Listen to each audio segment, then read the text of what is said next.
Vous venez tout juste de commencer votre cours de recherche et déjà on vous demande de choisir votre sujet? Pas de problème, on va regarder comment faire ensemble. La meilleure façon de trouver un sujet, c'est de faire un remue-ménage. Vous allez devoir penser à tout ce que vous aimez. Puis par là, je veux dire des matières que vous avez vues en classe qui vous ont vraiment allumé, des sujets que vous aimez discuter, des choses à laquelle vous pensez souvent, des activités que vous faites, ce que vous avez entendu dire. Pensez à tout ça. Vous allez avoir une liste assez volumineuse. De ça, il va falloir donc organiser les idées. Mais ouais, faut faire du ménage. Première des choses, vous allez lire votre liste, ça se peut qu'il y ait des éléments qui se répètent. Vous allez les mettre ensemble. Ensuite, il y a certains sujets que peuvent intéresser certains, mais qui ne seront pas l'unanimité de votre équipe.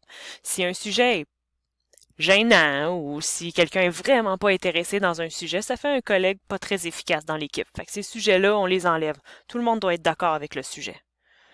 Puis finalement, tout ce qui va vous rester, vous allez vérifier qu'ils sont travaillables dans un angle de sciences humaines.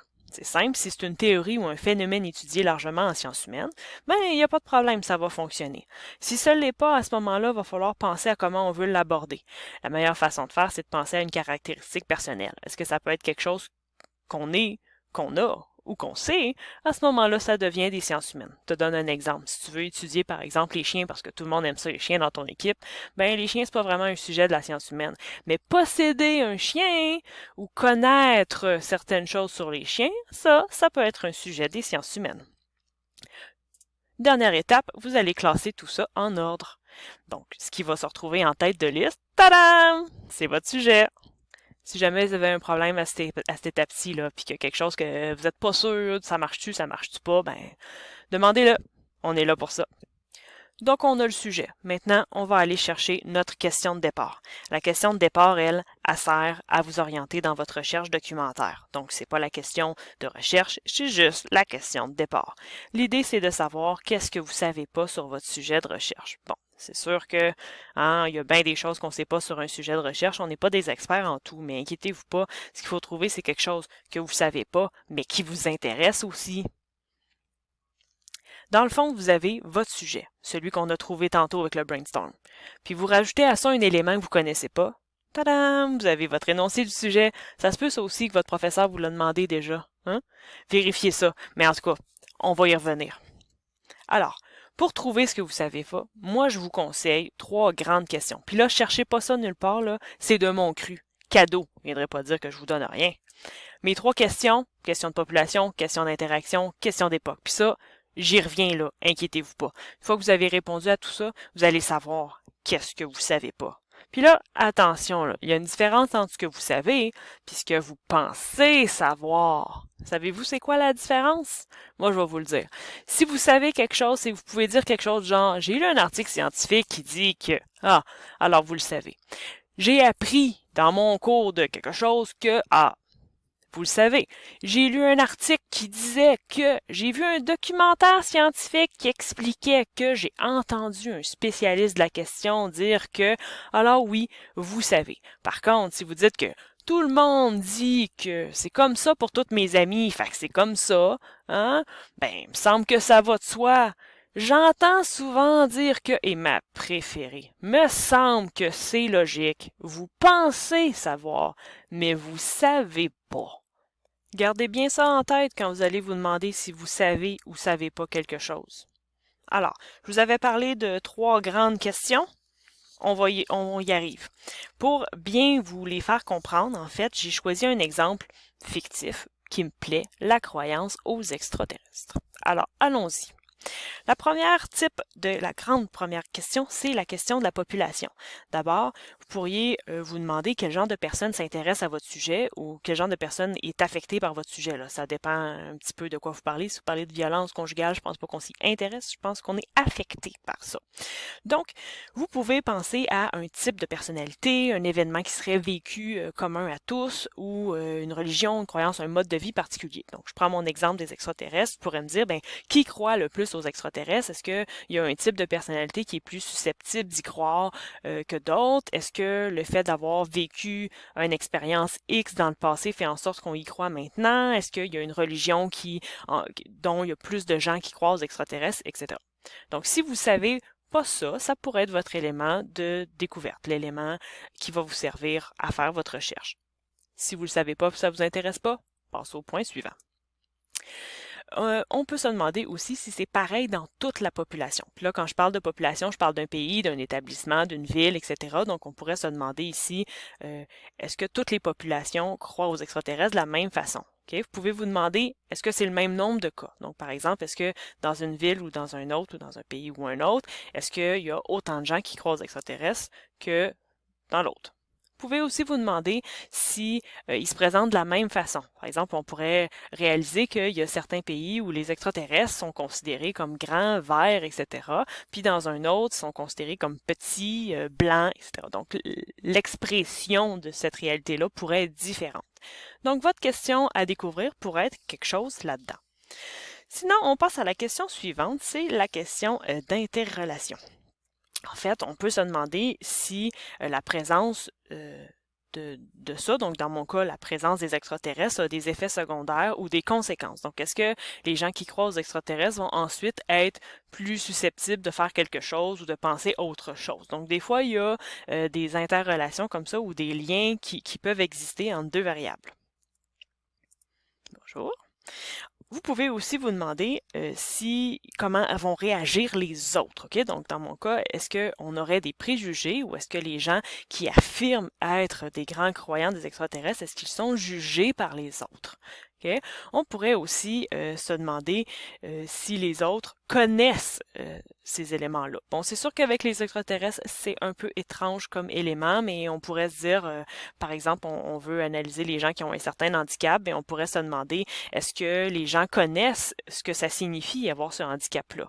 Est-ce qu'ils savent qu'est-ce que ça représente, etc. Donc, ça pourrait être un élément comme ça. À ce moment-là, on ne va pas nécessairement travailler directement sur le sujet qu'on a, mais sur quelque chose qui est autour de ce sujet-là. Et finalement, ma troisième possibilité, c'est la question d'époque. Elle n'est pas toujours nécessaire pour tous les sujets, là, dépendamment de ce que vous en savez. Donc, on pourrait se demander si ce que vous savez vraiment, c'est quelque chose d'actuel. Okay?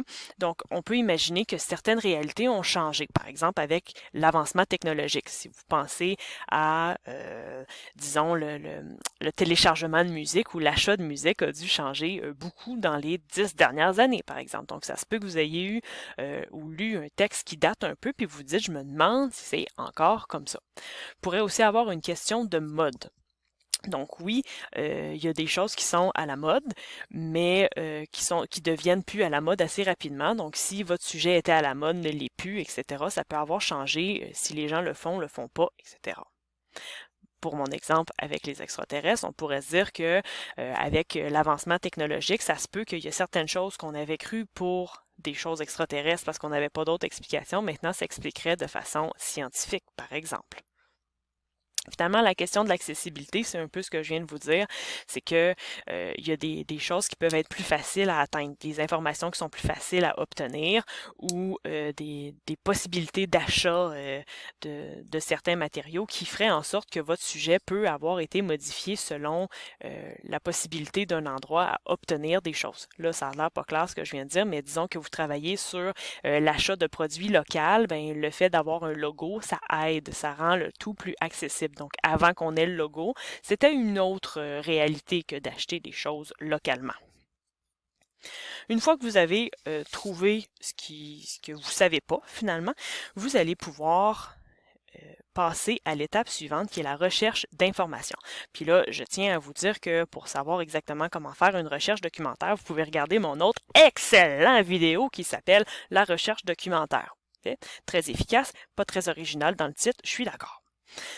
Donc, pour ce faire, vous allez devoir choisir des documents, des textes, des vidéos, regarder les consignes de votre professeur qui portent sur le sujet qui vous intéresse le plus avec l'élément à découvrir. Okay? Donc, c'est un peu par là que vous allez commencer. Vous allez faire votre liste de mots-clés à partir de ça. Je vous suggère d'avoir au moins un document général qui fait le survol de votre sujet. Okay? Ça va vous permettre d'avoir le bon vocabulaire puis d'avoir une idée dans quoi vous allez naviguer. Vous pouvez penser à un livre scolaire ou un dictionnaire, par exemple. Okay? Ensuite, vous allez avoir à trouver ou à chercher du moins des documents qui touchent ou qui répondent à vos questions.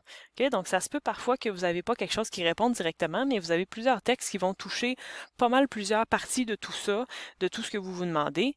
vous allez vouloir de ça. Et finalement, parce que oui, ça arrive qu'on se rende là, vous allez chercher des documents qui offrent des pistes de réponse. Ça se peut là que votre sujet a été largement étudié puis que vous trouvez grosso modo les réponses puis beaucoup d'informations, mais il faut garder en tête qu'il y a beaucoup d'éléments qui, surtout en sciences humaines, qui n'ont pas une seule réponse possible. Donc, si vous demandez par exemple qui aime le plus quelque chose ou qui fait ceci plus que les autres, vous allez peut-être trouver déjà une réponse bien définie, mais il est possible que pour expliquer pourquoi un élément est relié à un autre, faille passer par plusieurs options. Donc, gardez l'esprit ouvert sur les possibilités. Une fois que vous allez avoir trouvé tous vos textes, évidemment, il va falloir les lire. Ça va vous permettre de déterminer la question de recherche. Vous vous souvenez, on avait une question de départ, vous avez cherché des réponses, maintenant vous voulez la vraie de vraie question de recherche. Pour ce faire, vous allez devoir compiler le savoir accumulé lors de la recherche documentaire, donc tout ce que vous avez lu. Vous pouvez le faire selon des fiches de lecture, des comptes rendus de lecture et évidemment votre schéma conceptuel. Tout ça est bon, d'autres options sont bonnes. Voyez ce que vous voulez pour voir clair dans tout ce que vous avez accumulé. Maintenant, vous cherchez ce que vous ne savez pas. Maintenant, il faut se demander est-ce que vous le savez finalement? Ou est-ce qu'il reste d'autres choses que vous ne savez pas? Si vous avez trouvé spécifiquement et clairement la réponse à votre question, ça ne sera pas votre question de recherche, ça va être quelque chose d'autre. Au besoin, vous pouvez revenir aux questions de base qu'on a vues tantôt, puis revoir s'il n'y a pas quelque chose qui aurait changé ou quelque chose d'autre qui pourrait surgir de tout ça. L'important, c'est de garder une question qui reste sans réponse. Et finalement, vous allez formuler cette question. Ça va jusqu'à date. Là, je le sais, ça va avoir de l'air niaiseux ce que je vais dire, mais je la reçois à chaque session, cette question-là. La question de recherche, oui, c'est une vraie question. C'est une phrase qui finit avec un point d'interrogation. Okay? Donc ici, c'est pas juste un mot. Cette question-là, elle doit contenir aucun jugement. Ça veut dire que les questions de est-ce que c'est mal faire ceci ou cela, ça marche pas. Même chose, vous pouvez pas dire est-ce qu'il y en a vraiment plus de ça que de ça. Ben non, il faut que ça soit vraiment sans jugement. Et finalement, vous devez vous demander s'il est possible pour vous de trouver la réponse à votre question. Pensez à la population visée. Est-ce que c'est des gens que vous êtes capable d'atteindre? Je vous donne un exemple, une recherche qui a été faite il y a quand même longtemps aux États-Unis. Ils cherchaient des couples de jumeaux dont tous les deux sont homosexuels, qui ont été séparés à la naissance et qui ne se connaissent pas. Vous pouvez imaginer qu'on n'en a pas trouvé 100 de ces gens-là. Okay? Ça devient un peu spécifique. Pensez à qui vous voulez jaser, puis demandez-vous si vous avez accès à ces gens-là. Finalement, pensez aussi à ce que vous voulez savoir, si on est capable de le savoir. Si vous vous questionnez sur le dilatement pupillaire à des moments bien précis, bien sachez-le tout de suite, on n'a pas l'équipement pour ça. Fait assurez-vous que c'est possible. Et finalement, et voilà, votre question de recherche est faite, mais avant d'aller plus loin, ça va vous prendre l'accord final de votre professeur. Une fois que vous l'aurez, vous êtes en business!